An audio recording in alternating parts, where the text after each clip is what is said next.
coordinate at the back end. Srinath, you can begin. You can begin. All right. Over to you. All right. Over. Can everybody hear me loud and clear? Okay. Uh, Before I begin, I have just two requests to make to everybody. Uh, for the sake of preventing noise across the platform, I'd request everybody to mute your mics. What I will do is I will call out particular people in a particular order, and then you can perhaps unmute yourself and say what you have to say. Secondly, I'll very briefly introduce the format in which we'll be conducting today's debate. Sorry. Okay. I just introduce you to the format in which we'll be conducting today's debate. So I'll prefer if everybody took 3 to 4 minutes time as an opening remark. We'll go in a cyclical manner, and then we'll throw open certain questions, and then the floor is yours. And we'll try to wrap up in an hour's time, perhaps exceed by 5 to 10 minutes. We'll try to. Can I just request everybody to mute your mics? Mr. Harshvardhan, you're not, there's some noise from your end. And also Mr. Prabhat Singh, if you could just, please. All right. Now, allow me by introducing the panelists for today. We have Mr. Anand Lal Banerjee. Special guest, of course. He's a retired IPS officer, former DGP of the state of Uttar Pradesh. Very good evening, sir. Welcome. We also have Ms. Savita Sinha, who is the managing partner of Haprosh Law Services. Good evening, madam. We have Ms. Jha, who is an advocate on record in the Supreme Court of India. Madam, we'll be very interested to hear your views. We have Mr. Abhijit Panwar. We have met before. Hello, Abhijit. Ms. Divman Gill, we have met before. Welcome back. Mr. Bharat Goyal, who is a consultant. Mr. Bharat, I think this is the first time we are meeting. Good to meet you. And Mr. Karandeep Singh. Hello, Mr. Karandeep, who is a teacher. And last but not the least, Mr. Prabhat Kumar Singh, he is an engineer. Good evening, sir. Now, the topic for today is essentially a question which plagues the society and which plagues the law, not today, not yesterday, but from time immemorial. The question is police brutality a cause of a totalitarian state, or is it its effect? The two important things that perhaps will be discussed in the debate, that is the aspect of police brutality, the coercive power of the state, vis-a-vis the rule of law in a society, the adherence to the norms and procedures laid down. I throw open the floor to Mr. Banerjee. Sir, please unmute yourself and please.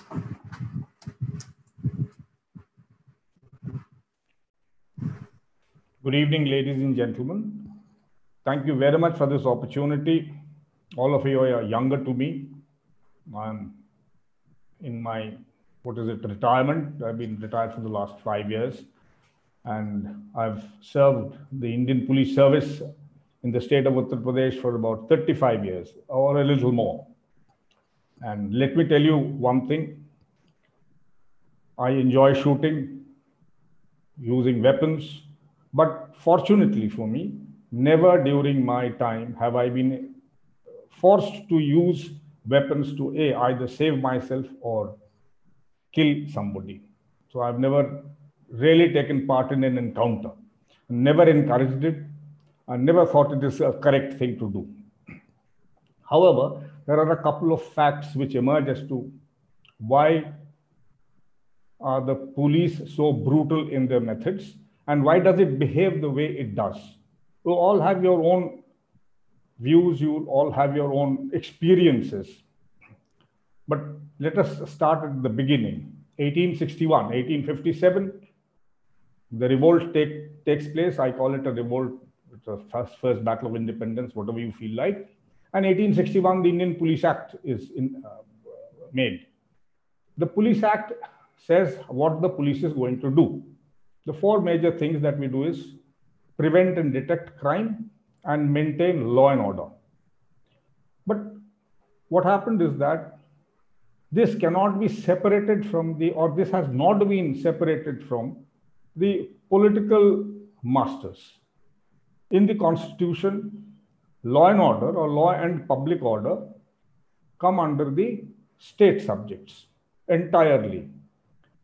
Once it is under the state subject, what happens is it's invariably the chief minister who looks after this portfolio. It's very few places, maybe Haryana is one of them, Maharashtra is another example, where the home portfolio is with somebody else.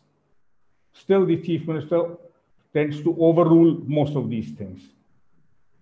The CM, whenever there is an election, you will invariably say the law and order is in a very bad shape, we will improve it. And by saying that, they mean that they'll reduce the number of crimes which are taking place. Now, in a society like ours, it is very difficult to reduce crimes. Or in any society other than probably gone down, jails are empty. Other than that, there is no country in the world where crime rate has gone down. Neither shall it go down, owing to certain circumstances which you very well understand.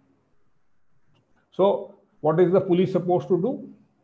It is supposed to help the chief minister in projecting figures. So they will neither write down the FIRs, that is called burking, and then if there is a crime, they'll try to use a lower section, which is called minimization. If there is a murder, they'll try to register it under 304 IPC. The advocates on this show will understand. Then it's a lesser section, which has a lesser punishment, and it does not figure as a murder. So number of murders is going to go down. I wouldn't say that I haven't done it, but it's happened. So with this kind of a situation, where the chief minister, any chief minister in India today, will say that mere yahan crime kam hua hai, and he'll hold up the figures. That is one place where police brutality also comes in. There is immense pressure. You look at what happened in Kanpur, and you cannot really compare it with what happened in Tuticorin. Tuticorin is also police brutality, and here I have openly said it on the television. I don't agree with the kind of justice, or if it is called justice, meted out to Vikas Dubey. He should have been tried. He should have been put on trial. But then the state takes over, and that is where the pressure comes in. That is where the brutality starts. Pre-47, ours was a law and order force. Post-47, we are trying to ensure law and order remains. Order should be there. Whether there is law or not is inessential. And again, the numbers should not exceed. The way you look at crime in India today is, you look at the NCRB records, you look at anybody, they'll say, Pichle saal, last year the crime was this. The year before that it was this. So they'll compare it to the last 5 years, the crime has been this. They're not going to go into what is the socio-economic problems, the land issues, the population growth, the economic factors, nothing. So that is where the kernel of police brutality lies.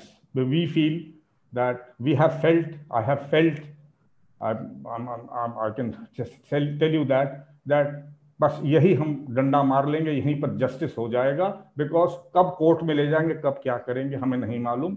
Just but the last thing I'm talking about is, there's a book on the Tandoor murder case. It's written by a police officer. If you get an opportunity, do try to read it. But at the end of it, he talks about the fact that to ensure that Romesh Sharma, who burned that girl in a tandoor in Delhi, in central Delhi, in Connaught Place, was convicted, took 900 sittings for a lower court. It took a full 9 years of trial. So you have to wait that much. So you have to do something with the criminal justice system also. Thank you. Thank you. Thank you. Can I invite Ms. Shah here, and then I'll come to Ms. Sinha. Right, Ms. Shah, please. Madam, you'll have to unmute yourself. Right, please. Hi. Good evening, everybody. To begin with, I'd like to pay respects to the slain UP police officers and my condolences to the grieving families. It was an unfortunate event. Coming to the question of the hour, certainly there's no gainsaying into the fact that with increasing police brutality and fake encounters, there would be chaos, anarchy, and lawlessness. So when we talk about custodial deaths, fake encounters, what we are actually talking about is, taking away life, personal liberty without adhering to the due process of law. So, everybody knows that our constitution guarantees life and personal liberty. The Article 21, which is the most primary of the basic fundamental rights that are guaranteed to us, says that no person should be deprived of his life and personal liberty without procedure established by law. And when we talk about procedure established by law, not even state is about that. So not even police authorities are about that.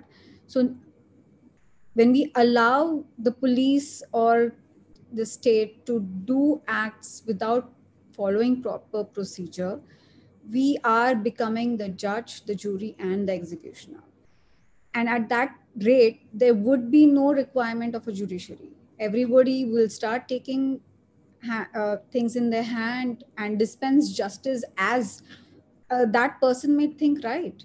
And today we may defend that act, we may justify that act, looking at the criminal antecedents of the person involved in the shooting. But would it stop at that? And that is the question that our society needs to answer. Whether justifying the act today, looking at the criminal antecedents of the person involved in the shooting, would that lead to increasing such states or not, such matters? In fact, if you look at judiciary, the Supreme Court has viewed fake encounters, police brutality very severely. They, in fact, say that they have held in various matters that fake encounters by policemen are cold-blooded, brutal murders. And in fact, they should be given harsher punishments because people in uniform have a greater responsibility and their duty is to protect. So when they take law in their hands, they have to be dealt with more severely and the punishment should be more harsher so that such instances are not continued. So when we talk about Vikas Dubey's shooting, uh,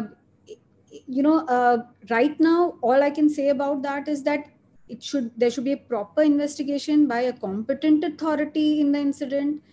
And we can't today hold a media trial looking at one, toppled car and one, barricade and say that, it was fake. There should be proper investigation, and if we don't follow the proper investigation, it would not only be improper or dangerous, but it would also be in a way circumventing procedure of law, and we are not giving proper fair trial to, I mean, we are not giving a chance of a fair trial to the police to complete the investigation and understand where, whether this encounter was fake or not. So right now, with regard to Vikas Dubey, what we can say is that there should be proper investigation. There should be a investigation by probably an independent agency like a CID. And what will happen, and if it so happens that it is considered to be a fake encounter, investigation points it to be a fake encounter, the personnel involved should be swiftly brought to justice, suspended, and whatever the punishment is awarded by the courts, and that is what they should face. And this should be irrespective of the criminal antecedents of the person involved in the killing. I mean, what we try to justify the act of the police or any authority is by looking at the criminality of the person involved in the shooting. But we should remember that that person who allegedly has been accused for killing of 8 police officers also has a right for fair trial. So we can't sit today and dispense justice by, not following the procedure of law. So, that is what my view is. Thank you, ma'am. Thank you. Ms. Sinha, madam, can you please unmute yourself and perhaps contribute your comments? Thank you, everybody, for your inputs on this very important topic, which really deals with our profession as a lawyer, the judiciary, and the society, and the common man, as well as the police authorities. Okay. Now, the police has been given power under Section 46, subsection 3, that they have a right to cause even death of any person who has been apprehended or who has been accused of such offense. To police powers do extend till that extent for people having such kind of criminal antecedents. It was already envisaged in the CRPC. Okay. Now, interestingly, you will also see that all these fake encounters have almost the same kind of story that has been given in Section 46, subsection 2, regarding that they were escaping, okay, and we had no option. That's when the same story is a tale is made, and that's how encounters are then flashed, okay, by the media or even the police authorities. So, and now the picture comes that there are political connections also to these encounters. Okay, so these questions go beyond law and their practice and the criminal antecedents also. That is one thing. Now, second thing is that objective investigation must take place. But interestingly, in these kind of encounters, the witnesses are the accused themselves, isn't it? Hardly there'll be any independent witnesses. For example, even in today's Vikas Dubey's case, it is being told that the standbyers, they did not hear of any accident. They only heard of gunshots. So in such a scenario, to what extent an independent investigation, independent witnesses by will be, how unbiased it will be, is also a very pertinent question, which both lawyers, policemen, as well as the judiciary needs to address. Okay, this is the second point that I would like to say. And the third point is that uh, where will the justification of these kind of encounters end? Because one day or the other, in fact, we have heard of many incidents in which they could be innocent. They didn't have any criminal antecedents as such, but they were made prey to certain conspiracies. And even investigating these conspiracies takes such a long time, given our judicial system. By the time the objective investigation takes place, many years have passed and many more encounter cases have come. So the need is actually to think in terms of a very, very holistic approach. The need is also to think in terms of what is the pressure that the police is facing, that it succumbs to those pressures at that moment, if they are actually trying to flee. Okay. And the second is that to what extent should we make political people as co-conspirators in these fake encounters? I think that should that should act as a deterrent. If these are made political co-conspirators, and these cases are really done at a fast track mode, it will deter the criminal, the politicians, and the police will also have confidence that they are a part of the executive, but they do not need to surrender and succumb to the executive. Okay, that's are my opening remarks. I am so thankful to you. Thank you. from the three speakers, we've had some interesting set of points come forth. Now, there are 2 points that I'd like to flag. I'll just quickly go to the other panelists here. 2 interesting points, especially raised by Ms. Sinha. The first point is the police is a part of the executive, but it did not bow down to the whims of the executive, notably the political executive. Secondly, she says that we must identify the cause why police brutalities occur in order to redress the same. Now, I'll throw open the floor very quickly to Mr. Panwar. Mr. Panwar, please unmute yourself. I'd appreciate if you guys could take about 2 to 3 minutes because we're running short on time. You can say what you want to say, but also perhaps address these points. Hi, everyone. This is Abhijit Pamar. So I had listened to Mr. Banerjee, Ms. Savita and Ms. Jha, but in my circumstances, when I think that, yeah, Constitution does provide us with the Article 21, that's right to life, and also Article 19, that's like freedom of expression. Like we also see repression when people are expressing even in protests. That is something that we have seen in the past. But I think police brutality is not something that we can only see with a very minor, scope. That it's a political interference. Obviously, during 1970s and 1980s, there have been various commissions like ARC1 and 1990 plus we have ARC2. Both have recommended the formation of police commissions, which will protect and actually shield the police force from the political interference. But they have not been implemented because then again, they are coming itself from the political background.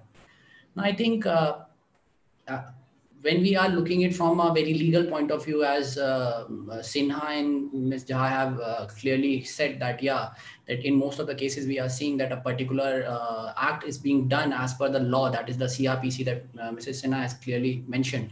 Now, if we see that these are actually a lacunas or they are actually, this is something that what I think that these lacunas in law are not basically lacunas because law cannot state everything. It basically boils down to the people who are actually in the field.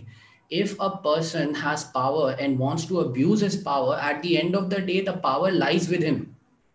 If I take a very simple example, most of us go to banks. Okay. So you are standing in a line and you are waiting for like 15-20 minutes and somebody, the cashier doesn't talk to you well. Now, at the end of the day, he has to do his job. Okay, but he has the power to talk to you in a particular way. That we cannot take it away. Even if we are teaching him that, yeah, that there is certain way of code of conduct that they have to perform. The same goes for police also. There is a code of conduct that they have to follow, but they can choose not to if they wish to. Now, similarly, if I go with the certain recommendations that have been given before, we have code of ethics that has been proposed already. But I think all these codes are just names. At the end of the day, at the ground level, how people will react, how they will make is basically dependent on them. Lastly, as far as encounters and police brutality in custodial death and all these cases are concerned, if we go into finer details of these cases, especially like custodial death, like Mr. Banerjee told in case of Tuticorin, we can very clearly see that it is because he said something against the people patrol. There was one of the cases. Now, that is a particularly, we can say it's a kind of a revenge that has been taken because the other person has a power to do that. Okay. So an active role by maybe as we call as civil society or the politicians or the lawyers can take the case up to a certain point, but not beyond that, because we need to basically understand that the police is coming from the society. It's not outside the society. They are actually having their children, their parents, their wives and their sons or their husbands embedded into the society, and the society accepts them. The biggest punishment a person can get for doing something wrong is social ostracization. If they are being accepted back into the society, like if you know that there has been a fake encounter, okay, a lot of people understand that yes, it has been a fake encounter, okay, but still those people are accepted back into the society. Like as you can see in the last 10-15 years, only I think 26 or 27 people have been convicted under fake encounters. Now, if such a less amount of people are convicted through the court of law, I'll seriously tell Mrs. Jha and I think Mrs. Sinha that like, they are into law. See, it is your field. Even if they are not getting conviction, even in court, then what's the problem? Is it the lawyers or it is the court? That has to be also, I'm not putting an allegation, but they have to also see that why they are not getting convicted. Because see, the line, I can very clearly say that it doesn't mean that what you know, what you can prove in the court is most important. But proving in the court something that is obvious, why is it taking so much of time? So that is something that has to be again seen. So the entire system needs, see, you can make 1,000 law, but they will not work. I'll request you to just, right, we'll come back to you. Sure. I'll come to Mr. Karandeep, and a very important point raised by Mr. Panwar is that at the end of the day, the policemen are creatures of the same social fabric from which we emerge, right? Another very interesting thing he says is that police brutality must not necessarily be reduced to the grave circumstances or the grave incidents which come once in a while, right? Like domestic violence, like violence against women. The problem actually starts from those minor incidents of day-to-day friction which lead to this exaggerated atmosphere that you can get away with it. So an interesting question I pose to you, Mr. Karandeep, is that is police brutality, has it now become a kind of a situation where the law has failed us, the courts have failed us, and therefore people are like, okay, let the police do it, right? Hyderabad was a big example of it. All political parties came forth in support of what the Andhra Pradesh police did. Does it go against the spirit of rule of law? Okay. So here, what I would like to highlight is that we are looking into the problem in silos. Okay, so we are blaming one part of the government. So basically 3 pillars of the government, legislature, executive, and the judiciary. So one is blaming the other one. The one who is working with the judiciary saying that executive is not working and legislature is not doing its proper work. So these all are interrelated, I feel. So what police is doing is not simply an act of policemen. Okay. So first thing is the law by which they are being governed. IPC, CRPC. Do you think these are the laws that were made in the modern era? Okay, these were the British laws that were made, and these laws were made to make sure that the colonial empire stays here. Okay, and they are being IPC and CRPCs are the colonial laws according to which we are being governed right now. Okay, that needs to be changed. So first thing, so coming to police, then coming to lawyers. Okay, they are the ones who are basically exploiting these loopholes. They are very much aware of the loopholes in these same laws, and these loopholes are very much exploited in the court every day. And a person that is in a case that is open and shut case, that person gets acquitted. And the best example is the Salman Khan case. Okay, that's an open shut case, and thousands of days have passed by and no conviction, nothing has happened. Okay, and that's only because of the lawyers, because they are exploiting these loopholes. They know these loopholes very well. Okay, and they will be lawyers like late Jethmalani will represent a terrorist, and they will be every day exploiting these loopholes and make sure that even the terrorists will get acquitted or will get the minimum of the punishment that is possible. Okay, then comes the judges who have the threat of their own life. Okay, they don't know that whether if they pronounce a judgment, whether they will be alive the very next day or not. Okay, several judges have been killed, and our dear Home Minister was accused of it. Okay, so that was the case. And then coming to the politicians, so everything, these are in excess, and the one who is being the victim, that is the common man. Okay, we are looking at this circus, that drama that is going on, one blaming the other blaming the one, and these investigations and this documentation, everything that is happening. But the common man is the victim. So ultimately, he will rejoice definitely if one way or the other, if a criminal who has been exploiting them, who has been making their life miserable, gets killed. Whether it's legal, illegal, doesn't matter. I would like to quote one thing, that is Colosseum of Rome. I hope every one of you might have heard it. Okay, this Colosseum, that was a building that was made in order to make sure that the common man do not get aware of the major issues that is happening in the nation. And then the Colosseum, various games, sports, and that were organized in that Colosseum, where people used to kill each other, and very deadly games like this were organized, and people focused only on these Colosseum, these games, and rather than focusing on the major issues that is happening in the nation. And I feel that these all nexus of these politicians, judiciary, this policemen, and everybody in the government offices, okay, whosoever is organizing that drama in order to make sure that we do not focus, we do not question, okay. And last thing that I would say, that public or the common man, when he is a victim, so he wants the solution, he tries to make, or he tries to get the solution not by changing the system, but by aspiring to be the part of the system. So if I am the victim, I have seen I am being exploited by the person who is in power, I would not like to change the system, but I would like to occupy the seat that particular person is. So I will aspire to become an IPS, I will aspire to become an IAS, or maybe a politician, not to change the system, but to get that power. So that is the whole thing that is happening. So I feel that this society has accepted the power game, and we are assuming that in order to be heard, we have to have power. Okay, and these people who come from these societies, be it the policeman, be it the politician, yeah. Some points weren't taken, although if I may succinctly on behalf of myself, Ms. Jha and Ms. Sinha, say that, well, there are problems with the legal system, but don't place all the concerns on us, right?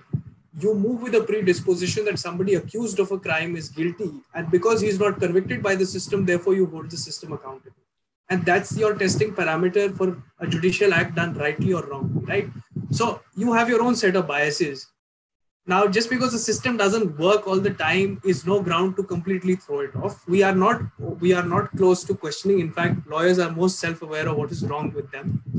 But I'll quickly come to Ms. Divman. Madam, if you could unmute yourself. And I would just like to bridge that articulation from Mr. Singh to you, where Mr. Singh says that, look, there is now a normancy. Like, things have normalized on police brutality. Now, I don't want to restrict to an Indian concept, right? If you look at the politics going on in the United States of America, perhaps after the civil rights movement, they're one of the largest mobilizations, political mobilizations, is happening today in the contemporary time. So how relevant do you think that police brutality is for a developing nation like ours, perhaps for a developed nation like US? And how do you see it? Please. I think the biggest difference between, if you're talking about a developing nation and a developed nation, is that in the US, it's like people were coming out on the streets, and even while the protests were going on, they were openly talking about how this, like what the police are doing is not okay, that the police should not have this much power. But whereas in a country like ours, it's like, as Mr. Karandeep said, it's like an accepted norm of society that the police will do this. That I think when Vikas Dubey was encountered, I don't think any of us were shocked. It was like a very expected thing to happen, that something like this will happen, that custodial killings. And that if you're talking about the Hyderabad case, it was like, it has become a norm in our country, where we live every day okay with the fact that if we go out and the police do have the power to, attack whoever that they feel is doing wrong, like we saw during the lockdown with police attacking normal street vendors with lathis and all. But in a developed country like the US, it is not. It's something that people do have a major problem with it, and they are going out on the streets. Like we see it right now with the whole Black Lives Matter protests going on, that people are actively speaking out about this, and they are going out and they are also mobilizing that they want to change the laws. In a lot of states and a lot of cities in the US, laws have been changed that the police is being defunded and all.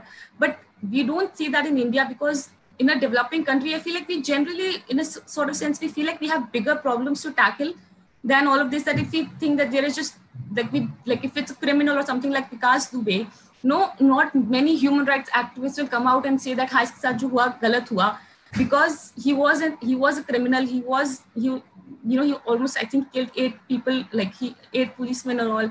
So we don't we think that we have bigger problems in our country, so we don't concentrate on all of these things. And also talking about this, I would say, as Mr. Karandeep Singh said, that we're all very glad when these criminals are killed. I think that's the biggest problem there is. When in Hyderabad, those rapists were killed in an encounter, as you said, all the political alleged rapists. Yeah, alleged rapists were killed in this encounter. Everybody was celebrating and lauding them. And when we celebrate such acts of police brutality, we give them way for them to do things that they did in Tamil Nadu this year, which garnered a lot of popularity. If we congratulate them, then that's what gives them the power to do things that they did to Jai Shankar and Benix, the horrific things that happened to it. I'll just quickly come back to you. I have two more speakers. I just want to get the preliminary views there. Thank you, Ms. Divman. I'll come very quickly to Mr. Prabhat Singh. Sir, if you could unmute yourself. One of the questions that I would like to ask you, one of the questions I would like to ask you is that is the loss of public confidence on the judicial system, is it one of the greatest impetuses for public support for such police atrocities? Yes, I wanted to no, sir. Unfortunately, at least from my end, your voice is breaking. And I think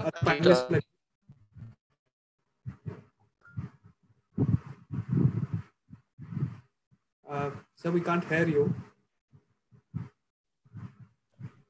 Okay. No. It is.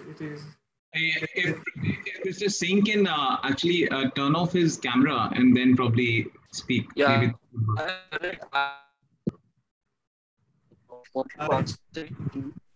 Still, he's in the low bandwidth. Srinath, over to you. Am I audible? Sir, can you just slightly perhaps try to get a better connection? In the meantime, I'll just quickly come to Mr. Goel with the same question. Mr. Goel, if you could unmute yourself. The same question to you. Do you think that the large public support, or at least what happened in Hyderabad and what happened day before yesterday, is because people don't have faith in the judicial system? And as Mr. Karandeep puts it, as in us as lawyers, please.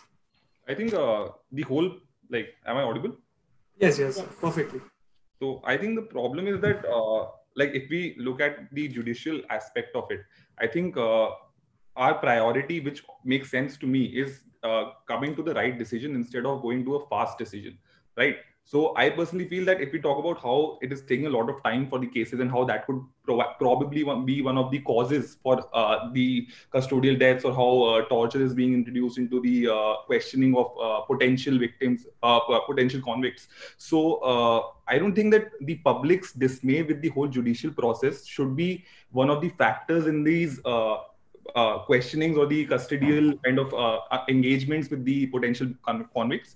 But having said that, I think it is more of a question of how, in which aspects do we demand a democratic environment, and in which aspects do we demand an epistocratic environment, wherein the actual experts are actually looking into this. Because, as you said, in the judicial environment, there's such a kind of a backlash from the social aspect of it, from the general public. Like in the scenario of even the Sarabjit case, wherein a person was actually, he was held to a social media trial, wherein people were saying that this guy, there were news channels that were kind of propagating this propaganda that, all right, this guy, ye darinda hai, ya ye rapist hai, ya jo bhi hai. And after a lot of time, the person was actually kind of, he was judged to be innocent. So I think when we talk about just custodial deaths or fake encounters, it is not only just the politicians or the executive that we're talking about, but also the society as a whole. Because in many cases, there have been incidents where suppose the policeman A has been the head of the kind of the operation wherein they carried out the encounter. He was lauded by the public. There were social media rounds wherein they were saying, "Haan, this is the guy, inki beti hai, isliye unhone ye kara, ye as a father samajh sakte hain." Now, my point is that when we talk about the society as a whole, we should understand that not everybody is an expert. I obviously, because I cannot answer on the legal aspect of it, I cannot say कि हाँ ये law के अंदर, क्योंकि I am not a lawyer. I expect कि हाँ जो lawyers होंगे या जो judicial system होगा, they'll be better equipped to answer these questions. So while it is okay for me to kind of put forth a conjecture, it is not okay for me to demand that the conjecture should be that the judgment should be in accordance with the conjecture. कि जो मैं बोल रहा हूँ अगर judgement वो नहीं है तो फिर एक गलत सिस्टम है या जो भी है सिस्टम में बहुत खराबी है.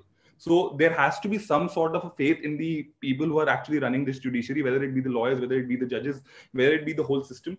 But then again, if and when, and there have been some cases wherein the parts, wherein the members of this judicial system itself sometimes do question the judicial system, at that time the kind of the dismay of the public would make sense somehow. I think that should kind of sum it up. Thank you, Mr. Goel. In fact, you will be very popular with the bar after your comments. Very well articulated. In fact, this is something that perhaps Ms. Sinha and Ms. Jha would also agree with. I'll now want to come back a full circle to Mr. Banerjee. Mr. Banerjee, you have served a long, illustrious career in the Indian Police Services. What, in your opinion, can we do to remedy this situation? Sir, you'll have to unmute yourself. Oh, I made out a couple of points. You see, in 1993, bomb blasts took place in Bombay. Most of you were very young, probably some not even born. It was across Bombay. And then the Union Home Minister, Union government, the state government, they sat down and decided what is to be done. So they found out that there seems to be a nexus between the criminals and the politicians and others. So the N.N. Vora was then the commissioner of, was the Union Home Secretary. A commission was launched under him with the director CBI and the director IB. And the N.N. Vora Commission report very clearly laid out, if you have an opportunity, please go through it, the kind of nexus which the criminal, the politician, the bureaucrat, the policeman, the businessman, they have, and the things they did.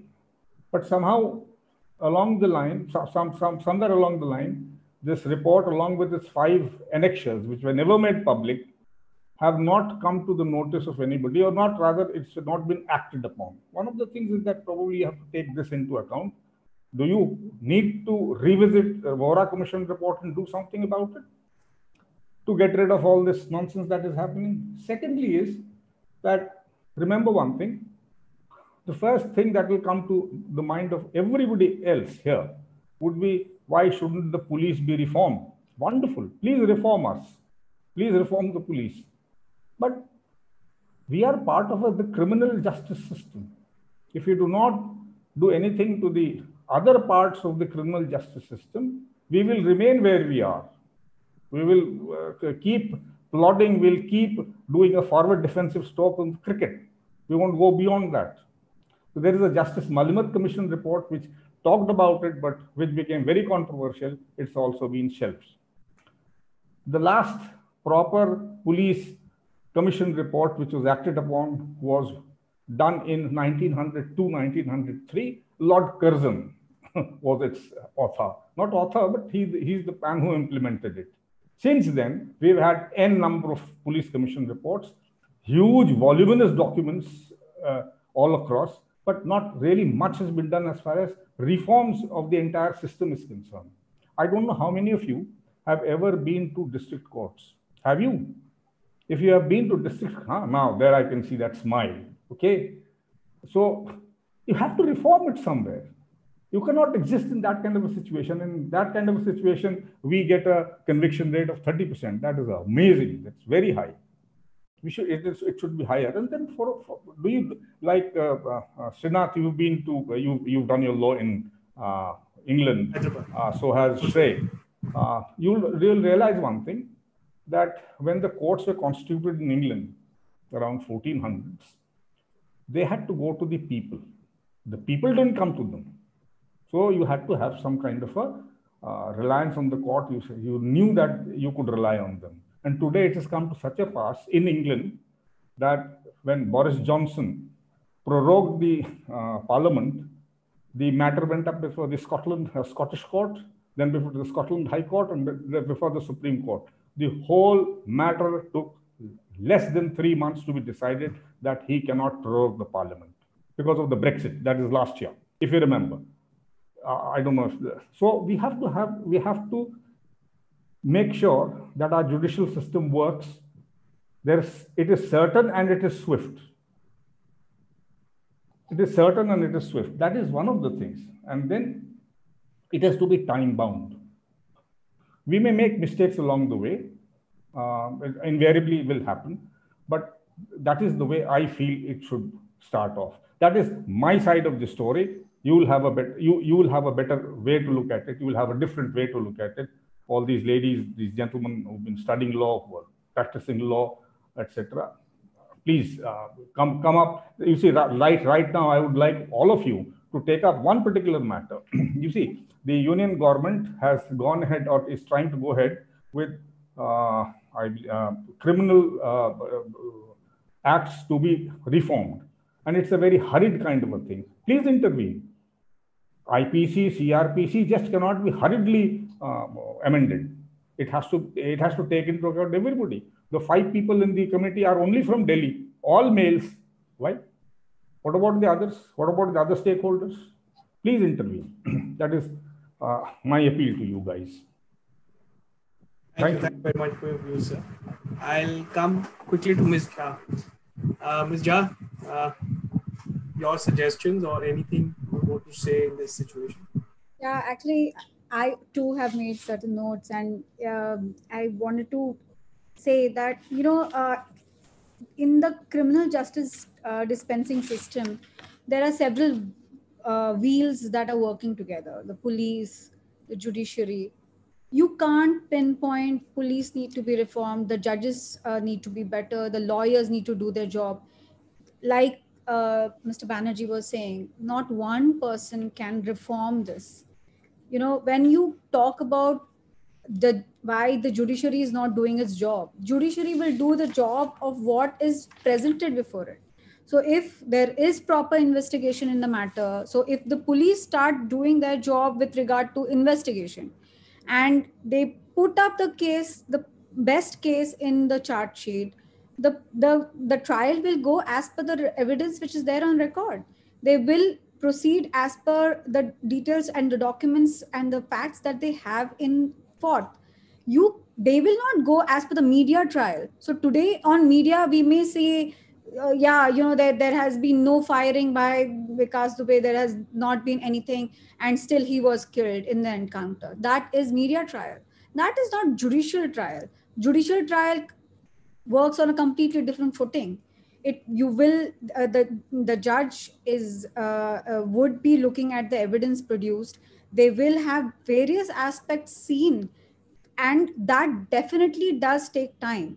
But that said, I, as a lawyer, being on this side of the bar, I feel that there is delay in this, criminal justice dispensing justice, and therefore, lot of people from feel that there are the justice is delayed and fair trial is not given, or fair outcome is not reached at. But that said, I feel there is a system. Everybody has to play their own part, and once everybody plays their part, we will definitely reach the outcome. Doing what is happening right now, lawlessness, and taking action as per your whim as a revenge is not law, because law does not work on revenge. It is not to avenge anybody's personal vendetta. It is to bring criminals to justice and to have a civilized society run in a civilized manner. That's my view. Thank you, madam. Thank you. I'd just like to perhaps, Mr. Karandeep is trying to get a message through to us that he has some work at 5, so he has to leave. So I'll just give a minute to Mr. Karandeep. Mr. Karandeep, if you want to say anything before you leave us, now's the opportunity. Please unmute yourself just quickly for a minute, then I'll come to Ms. Sinha. Yeah. I'm so sorry. I have some meeting scheduled at 5 p.m. So that's okay. Extremely sorry. So I just want to say that it's not the system that we have to to change, it will change automatically if the society changes. So we have to change the mindset of the society, because from there only the people who are going to serve the society are going to come. And if they will be power hungry and they will be the one who will be exploiting the one who are below them, so we will never be able to change the system as a whole, because that nexus is ultimately made by the people who are coming from the society. So the thing is, the change should come from the bottom, not top. Okay, so change the people, and automatically the people in the service will change, because they are the one who will ultimately join the service. That's it from my side. Thank you. Thank you, Mr. Singh. Thank you so much. I'll come very quickly to Ms. Sinha. Madam, if you could unmute yourself and perhaps carry on the conversation. Yes.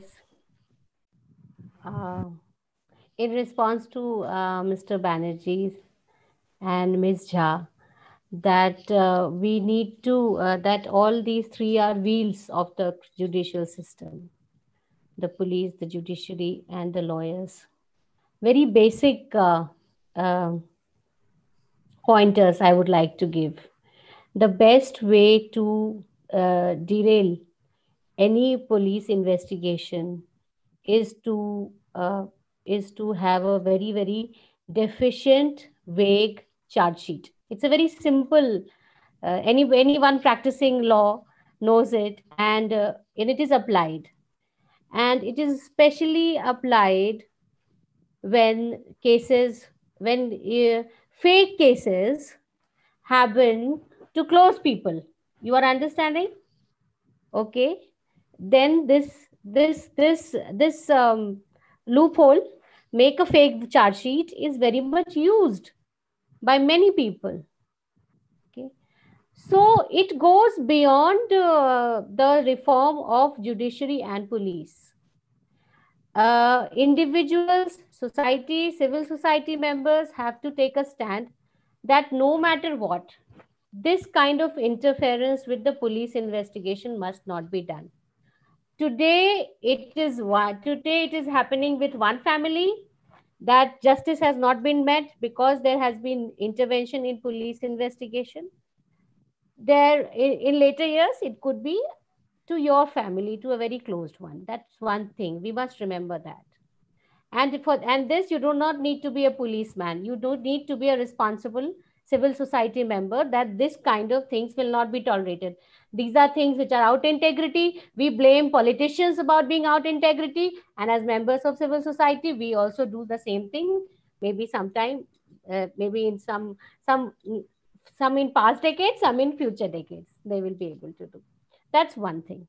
And second thing, why is justice so much delayed? Why? There are, we all know that there is so much of pressure on courts. There is such a long cause list every day. Judges are also human beings. You want them to look at cases very, very objectively, in depth. And every day he is handed over with so many, first are the interim applications, and the second lot are advanced matters, and then the final arguments cases, with a long pendency of judges' appointments. So this is one thing that needs to be really addressed, that how can we offload the cause list of the judges so that they can be more effective, they can be more efficient, even if it is about, to say in very crude terms, catching the collar of the policeman. Okay, that should be done. Even if it's about telling the civil society members that how dare you interfere with the police investigation, no matter what, they must do that. But for that to apply their minds to such an extent, in such in depth, they need to have a very limited case of cause list. And then third thing, even for that limited case of cause list, I mean, I know violations happen. I know we have our rights, we have our duties, clients come to us. But to what extent are the clients telling us also the true tales of their lives? You know, very often I know, I remember when I started practicing law, I used to really feel very emotional about the hapless clients that used to come. But as time passed and as cases came, and I kept on reading the files, and when I read the opposite side's file, the written statement, the evidence from counsel, many a times they are concealed from us. So what are we left with? And then, I mean, it might sound very crude or out integrity. Who is bothering much about the lawyers who are fighting for the victims? Tell me, how much media coverage do they get actually? Okay, how much money are they minting actually? Those who are fighting for the victims. Just look at the money minters are the defense counsels. Now, who would like to take responsibility of that? Okay, I'm so thankful to you to listening to me. No, thank you, madam. Some very interesting perspectives from police officers and practicing lawyers. But a debate of this sort, in my opinion, needs to be problematized a tad bit further. And therefore, I come to Mr. Panwar with this proposition. Now, specifically, the topic was chosen slightly politically incorrect. We wanted to see whether police brutality, is it reflective not only of the society, not only of the depletion in the moral standards of the police force or the inefficiency of the judiciary, but is it an important indice of the changing character of state and state-led violence? Would you say that a more authoritative or a totalitarian state prolifers greater police atrocity or police brutality? Mr. Panwar, very quickly. Please unmute yourself, Mr. Panwar. Yes. I think as far as Mr. Khemka is telling that is the character of the state is changing, or is totalitarian state, pushing for police brutality. I think this is a very specific thing that you are trying to bring up, but I would particularly suggest that it is not always that the character of the state is responsible for a particular happening or a conduct of a particular wing of a state. Like I'll give you an example. Like we have a democratic society. Okay, similar is a society in England, but the way their parliament behaves and the legislations are passed, like that they have a shadow cabinet. Like a decision taken by the finance minister will be countered by a shadow cabinet finance minister, and there'll be a debate.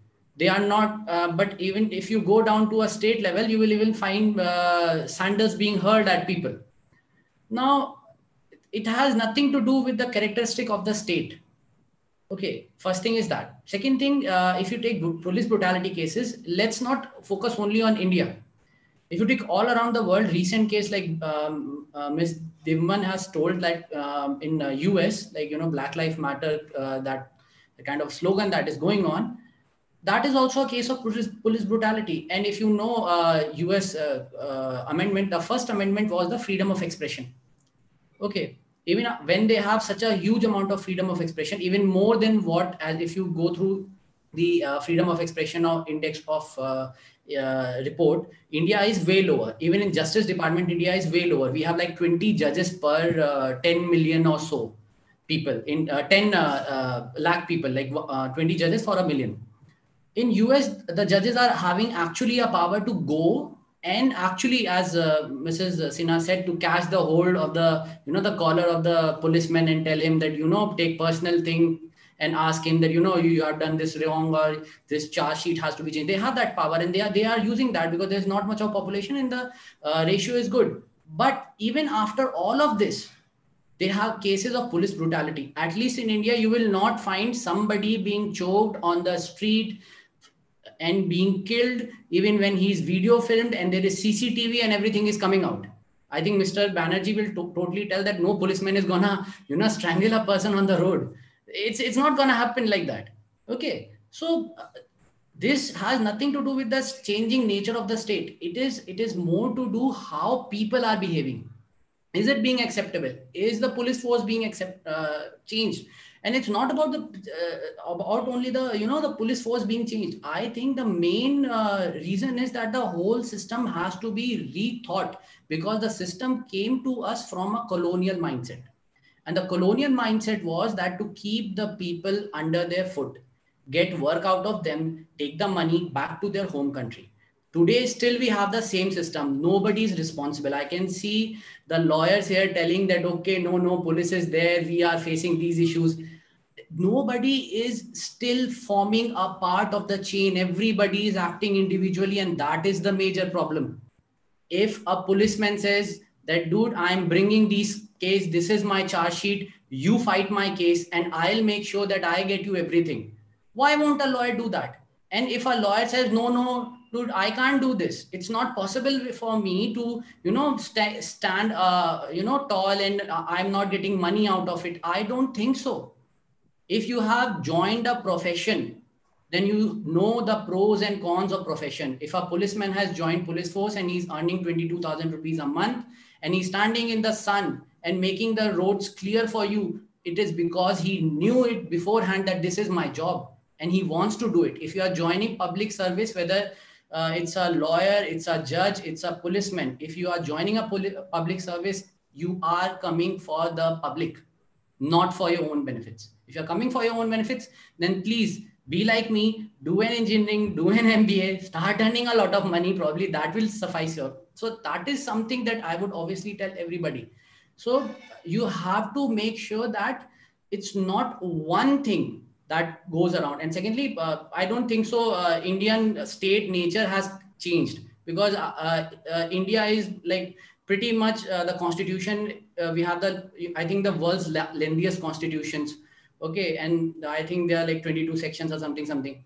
So we have quite comprehensive details in the constitution compared to, 15, 16 pointers of America. If you say that India's nature can change, I don't think so. US nature might change because it has very little laws which can be easily tweaked. In India, no, it can't be. Even a civil servant cannot be charged. I think as far as charging is concerned, nobody has mentioned one very important point, that in India, in the constitution, it's clearly mentioned that the Indian state is immune and the civil servants who are actually performing their duty, they are also immune in as long as they are performing their duty. And that is the major thing that's shielding them. And there's nothing wrong in that, because this thing will be there. If you are only putting the entire burden on the police force that no, they are only responsible for it, I don't think so. It is absolutely right. It's also on the people. If there's a police brutality, we didn't have this Black Lives Matter. Yeah. Mr. Abhijit, I'll have to pause you there. I have to move to the next speaker. Mr. Goel, madam, I'll come to you. I'll come to everybody for a closing remark. But one point that just came to my head from something that Mr. Banerjee had said before. Is it easier to assess the situation in a courtroom or in a TV room? And would the perspective be very necessarily different when you're on the ground? A policeman necessarily has to think and act on the spot. A judge's or a lawyer's life is not at stake, right? We argue from the comforts of our home. We have the benefit of hindsight and retrospective thought. But a soldier on the front, a policeman on the street might not have that. So do you think that sometimes they get the tougher end of the stick? I think to some extent, yes. But again, the thing is that what we are kind of discussing / debating here, the idea of police brutality or custodial deaths as the topic that was presented to us. I think in those scenarios, in the majority of the cases, it is not something about that the police is on the ground. That is the most appropriate action. Our contention is with the fact that the action that has been taken, irrespective of the environment or the frame in which it was taken, was it the optimal action? Now I understand that क्योंकि हमारे पास hindsight है, हम दूर से बैठ के देख रहे हैं, हमारे पास ज़्यादा thought process के लिए time है to kind of decide कि हाँ, if I have five options, तो मेरे हिसाब से this is the most optimal, which would not be the time scenario in the case of the on-ground system, right? But that is why I said कि because we as the citizens do expect experts to be running these departments, obviously they realize the problem or the kind of the problem with the whole surrounding or the environment of the job. Coming to the point that, and that kind of brings me to my second point. It has been very beautifully put that all these three parties are wheels of the judicial system or criminal justice system, and they all should be reformed. But the thing is that if we expect कि हम तीनों को एक साथ reform कर देंगे, वो possible ही नहीं है. एक 3 पहिए हैं, अगर मैं एक पहिए को सही करता हूँ तो मुझे पता चलेगा कि हाँ बाकी 2 पहियों में से किसमें ज्यादा दिक्कत है। तो अगर हम वेट करते रहेंगे कि तीनों पहिए बोलते रहेंगे कि हाँ ये दोनों पहिए भी खराब है, ये दोनों पहिए भी खराब है, ये भी दोनों पहिए खराब है, तो that is not how it will happen, right? And I think everybody would agree कि हाँ अगर everybody kind of, as it has been talked about, we all come from society itself, चाहे वो lawyers हो, judges हो, police वाले हो, कुछ भी हो, that is the meaning of society, right? Society is कि सब कुछ है, सब है, हम सब हैं। तो when you kind of, because there have been cases, right, कि चाहे आप kind of उनकी तरफ से बात करें, कि prosecution की तरफ से बात करें, कि there have been cases not only in India, abroad itself, कि it is well known कि हाँ कई बार evidence is forged, कि मेरे हिसाब से A is a criminal और मेरे हिसाब से इसने किया है, तो there is some वो कि हाँ this would help benefit the case, ठीक है?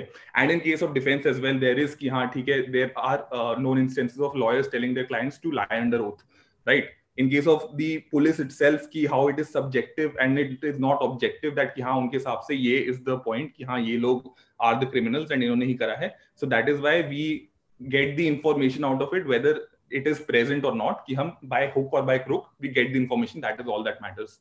तो problem I am not saying कि इसमें है, इसमें है, इसमें, प्रॉब्लम सब में है. एंड ऐसा नहीं है कि सब बिल्कुल to the roots everything is like finished, ऐसा कुछ नहीं है. There are multiple positives कि हाँ all these 3 parties are actually coming up with their own actions and trying to reform the system. But if we wait for these systems to kind of in like एक साथ ही लोग सब सही हो जाए, that is a very utopian idea मेरे हिसाब से. And it is problematic for the citizens also कि if we see कि हाँ तीनों जो, because these are the parties, as I said, that we should be trusting, right? कि हाँ these are experts. And if these people are कि हाँ everybody is saying कि हाँ ये वाले expert भी खराब है, ये वाले expert भी खराब है, हम भी थोड़ा खराब है, but ये भी खराब है, तो that is a bit scary for the citizen itself, जो expect करते हैं कि these are the parties that will take care of my rights, of how my society works and how law and order should be maintained. Thank you. Bharat, sorry to interrupt. Yes, please. Prabhat this side. Sorry, yes. My network is not good. Bharat, I just want to correct on this. ये जो सारे तीनों पहिए है ना, जो अभी हम बात कर रहे थे, डिस्कस कर रहे थे, इन तीनों को ही एक साथ सही होना पड़ेगा. That's the case, because reform होना चाहिए. And who is responsible for all such reforms? In my belief, in my opinion, जो law and orders है, that has to be reformed also, because if anyone, I don't think कि किसी को ये Jayaraj and Benix का case पता होगा, which just recently happened in Tamil Nadu. And initially, ma'am, I think Jha ma'am just initiated this call, like we can't just sit today and discuss about it. Ma'am, who is responsible for all this talks? अगर हम नहीं करेंगे तो कौन करेगा, ma'am? Because in the need of the hour is like अभी हम discuss कर रहे हैं कि custodial death and fake encounters. According to section 176(1)(a) of CRPC, every case of custodial violence shall be investigated by the judicial magistrate. और ये मैंने I just read in this 5th July Hindu का article है 2018 का ये NCRB का.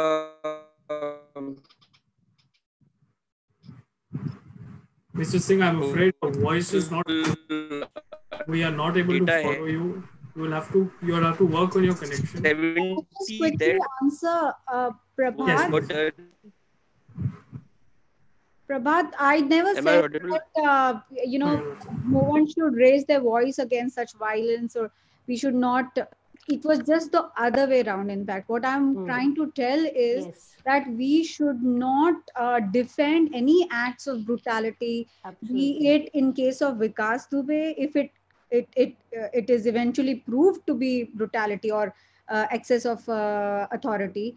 But we should raise our voice. We should definitely investigate the matter and come to the logical conclusion. Exactly. The point of we have to bring it to the notice of law and order and follow the procedure and bring the criminals to justice. And the criminals can be on this side or that.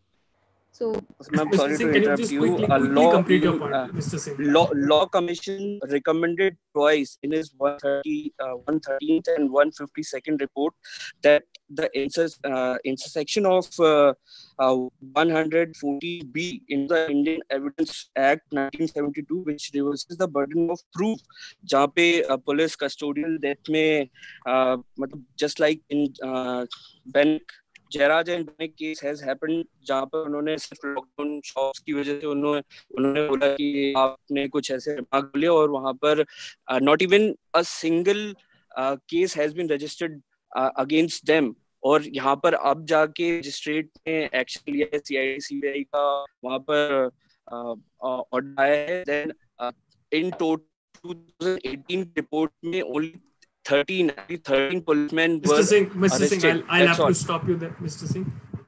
The point is very well taken. In fact, I'll just quickly let Ms. Divman have a word, and then I'll pose an interesting question to both the lawyers and the former police officer here. Ms. Divman, if you could quickly give your remark on the debate. Just unmute yourself.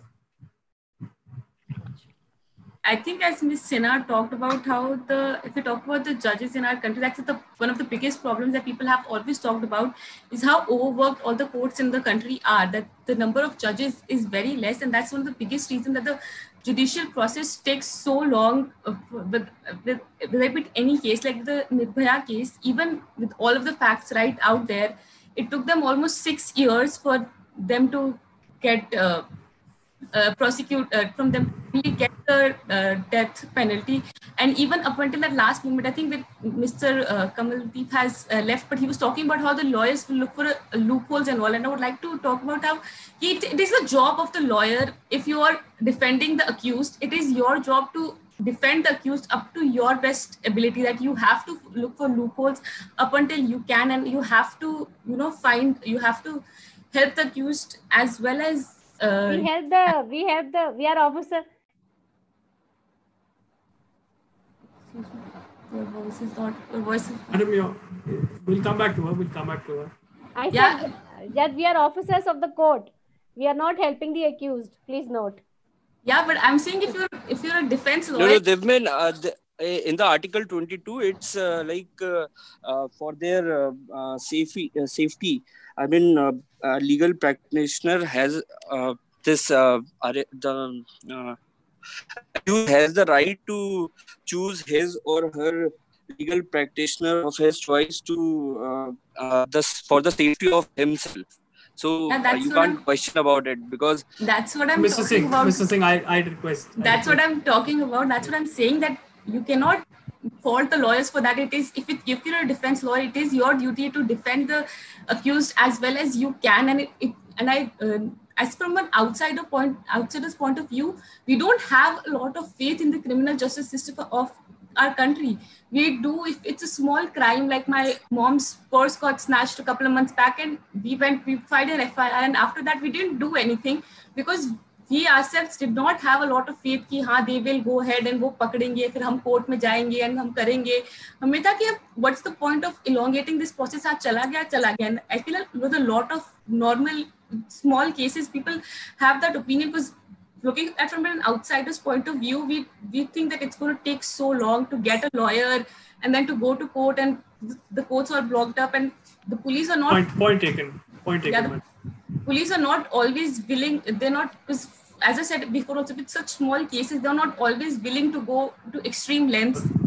And I feel like that was one of the other things that people applaud with the Hyderabad case. That's what the people defend such encounters and custodial killings by saying that अगर ये court में जाता उसको इतना time लगता, हम सबके resources waste होने थे. With Vikas Dubey also, everybody was like, हाँ कि हम ये सब होना था तो अच्छा है कि मर गया. We got justice and all. It's not obviously justified, as one of the policeman's wife also came forward and said that we will not truly get to know who all helped him for so long. That's my every Divyan, sorry, Mr. Singh, I will have to stop you there. There's a decorum to the debate. There's a decorum to the debate. I just have to say one thing. I will have to ask the moderator to kindly mute you when we have to follow decorum of the debate. There's senior people who are working. Mr. Banerjee is here. Ms. Jha Misana is here. An interesting point actually raised by, and I'll come back to Mr. Banerjee now. an interesting point raised by Mr. Singh, Mr. Prabhat Singh, was when he discussed the Indian Evidence Act. Now, a leap was made in criminal jurisprudence regarding sexual crimes, where they said that these crimes occur behind closed doors. So what we're going to do is, in many ways, there's going to be a reversal of burden of proof. That is, as long as a prima facie case, the prosecutrix can come forth and say that, look, for example, in the case of rape, once the statement is made by the prosecutrix and a sexual activity is proven, the burden of proof now shifts. Now, the problem with police brutality, also as noted from the Vikas Dubey case and the Hyderabad case, these crimes are committed within the confines of the accused. That is also a point that was brought forth by many panelists. There is no third party testifier, there is no independent witness. Do you, Mr. Banerjee, think that the same reversal of burden of proof must now necessarily be applied to these crimes to say that, look, once a custodial violence or a custodial death has happened, it is on the policeman to show that there was something that they were defending against, something which was a proportionate use of force, and if they cannot, they are necessarily guilty of a crime. Mr. Banerjee, please. And please, Mr. Banerjee, unmute. Yes. That's a wonderful question. Right at the start, yes, I think, yes, there is a time when after a very fair investigation, let us also understand that there are fair and unfair investigations. I'll give you an example. You remember when the train blasts took place all across India? There were a couple of people who were named as accused. Then there was a regime change. The NIA had a different director. And those names disappeared and somebody else appears. I hope most of you got it. Those who have been in the, those who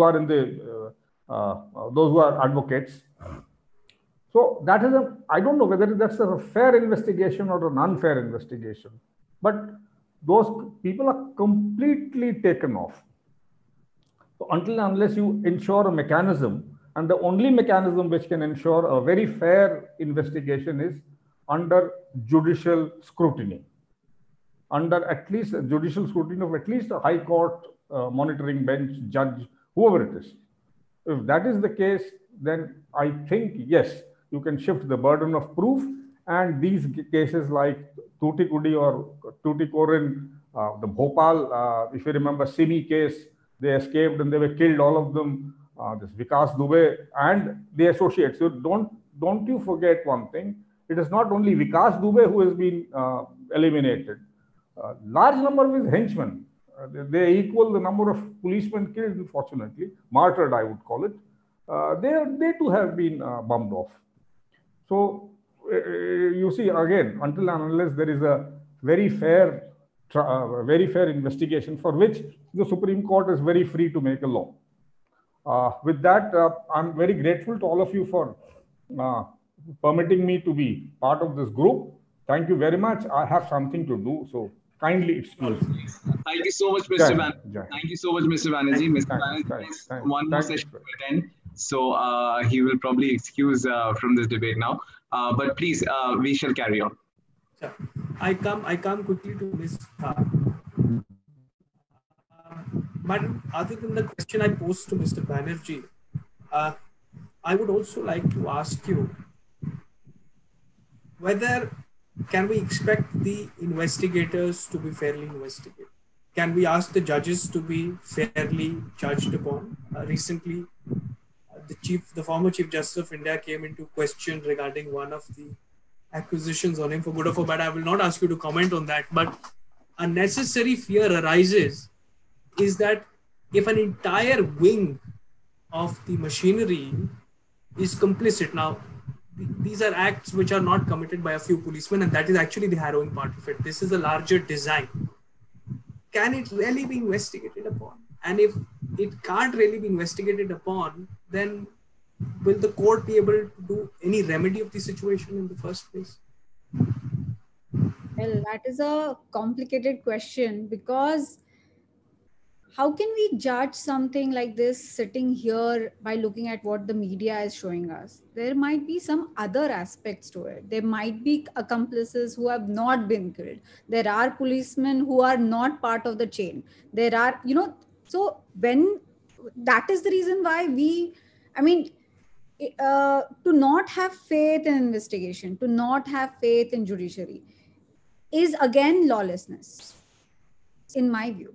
Where will the society go if we will start, saying that, no, the investigation won't be fair, the judiciary is going to not act with propriety and integrity, or, if we are going to doubt every cycle, because we also know that there have been encounters which the courts have investigated and have given clean chit to policemen, and there have been encounters which have been considered to be fake and policemen have been brought to justice. So somewhere I feel by not having faith in investigation process or in judiciary would also lead to chaos, like taking justice in our hands, and like the Tuticorin case, or so there are several people who were killed in the rape, and the person who was raped and burned, and then these accomplices were in the accused people were in judicial custody. They were taken to the scene to recreate the scene, and then they fled and they were killed in when they were trying to be apprehended. Now there were 4 of them. We do not know who was actually part of that crime. So killing them at that point. So, somewhere I feel we are talking about 2 things here. One is police brutality and one is justice delivery system. So somewhere, they are together. But in my view, I would not, give away my faith in the justice delivery system. I won't give up faith on in investigation. As I said, there should be an investigation by an independent investigation agency, and the judiciary will act on it and will bring the criminals to justice. Thank you, madam. I'll quickly come to Ms. Sinha. Madam, please. Madam, you have to unmute yourself.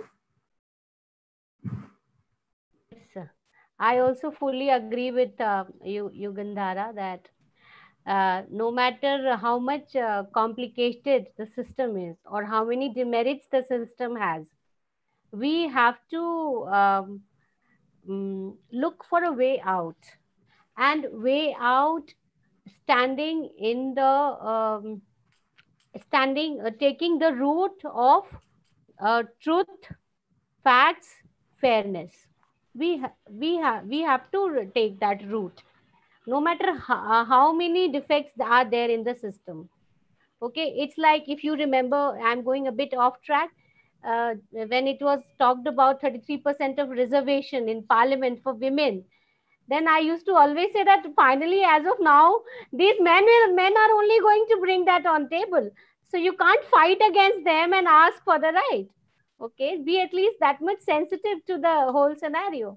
So we must stick to that, and we must also understand that. In fact, I missed asking Mr. Banerjee this question, that and in fact, Mr. Pawar, I think he raised that issue, that we are or Mr. Goel perhaps, that we are talking from a law perspective, or from a judge's perspective, or from a common man perspective. But what actually happens in those circumstances, that is very important.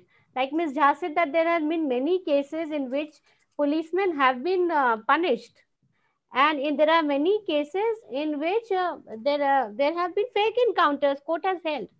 So we must look at the cases very objectively and come to we should not come to conclusions on a very subjective basis. What happened, what was the actual situation? Of course it will be problematic, because there are closed door, so these are almost closed door scenarios, but that does not mean that we are going to make a subjective judgment about it and criticize it or take law in our hands. And of course, no matter what, Rule of law is absolutely, that is the absolute thing. And I never celebrated on any of the social media platforms the killing of the Hyderabad, no matter what. And I was actually amazed at the kind of celebrations that were being done despite. And just one last thing, Mr. Khemka, if you may permit. Yes, ma'am. To say. Absolutely. All of us know that rule of law is important. Okay.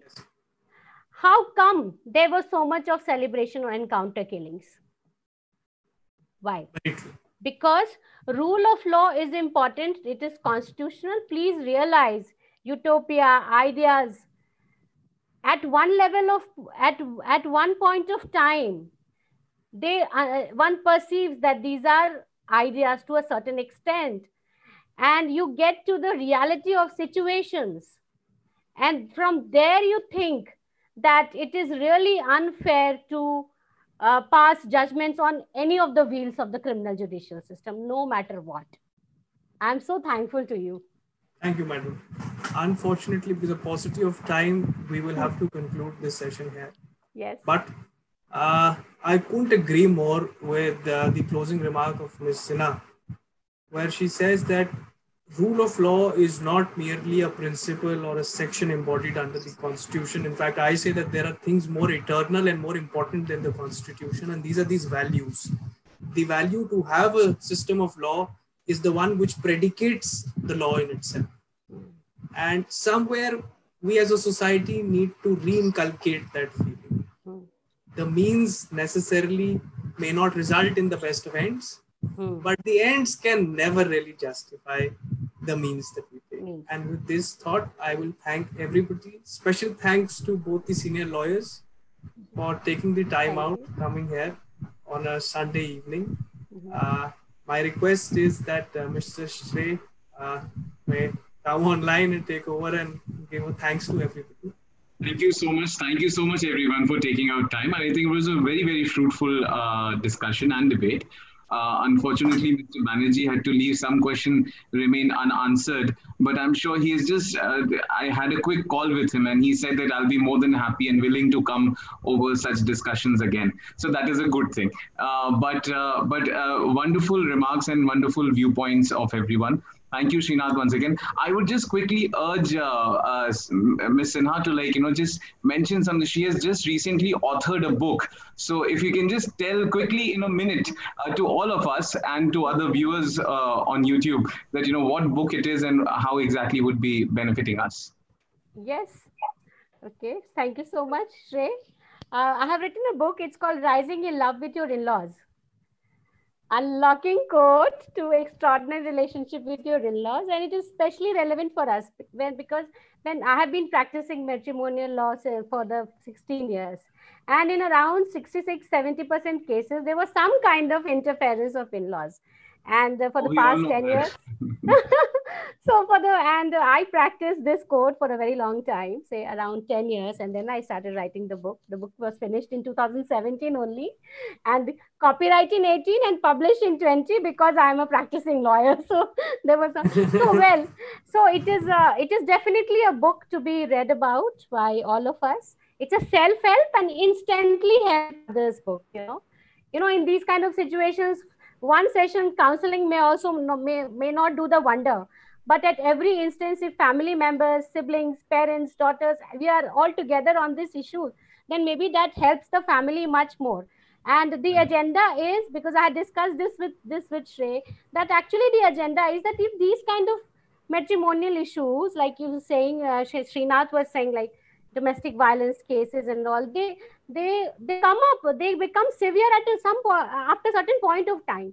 Okay, if this book can help, matrimonial disputes getting resolved at a much previous stage, okay, then our courts will have the time that the cause list will be short and they will be able to focus on, cases that have had large issues of fraud or deaths or, those kinds. Otherwise, we see matrimonial courts are also full of cases with so many. Adding on to your statement, I would also say that is the mission of this book. Why I wrote this book is also because of that. Because as everybody said, justice delayed is justice denied. If we could all, and lawyers have a place, so you can read the book, you can refer to your clients. You know, we will definitely put it on our Instagram story and people can take a look at it. But I just, on a lighter note, I think it will be a good marriage gift as well, because that will act as a preemptive measure. It is meant for unweds as well as weds. Absolutely. Certainly. I have written it in a manner in which it is, and I have applied it with any genre. Looking forward to read that. Looking forward to read. It is available on Amazon, both Kindle and paperback. Thank you. Thank you so much. Thank you. Thank you, everybody. Thank you so much, Ms. Jha. It was lovely having you and all other panelists. And thank you, Srinath, for conducting, as always, a wonderful session. Thank you. Thank you, everyone. It was indeed a wonderful session. Thank you. Thank you. Okay.